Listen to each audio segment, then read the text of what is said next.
just because God used us in a mighty way in one season doesn't mean that it was an isolated season, right? It was an isolated moment, right? Sometimes God used us in one season, but then require us to be buried in another season, right? In order for us to grow mighty, right? In order for God to use us in a mighty way, sometimes we do have to be buried. Sometimes we do have to be cultivated deeper, right? We have to grow. Our roots must grow down and deeper in order for us to grow higher, right? So like I was speaking to her, but I was also ministering to myself. I was just like, wow, because the Lord, was placing it on my spirit, for us to have a conversation, in regards of that, in that moment when she spoke.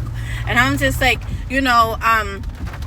that moment doesn't take away, what God has given you in that season. What it does is that it's being increased, right? So what was needed in that last season may not be required for this season. This season requires something greater, right? And in order for you to be greater, right, you have to be buried, you have to be pruned, you have to be purified, right? And this doesn't mean that you are, you have all these impurities or whatever the case may be, but however, much is required, right?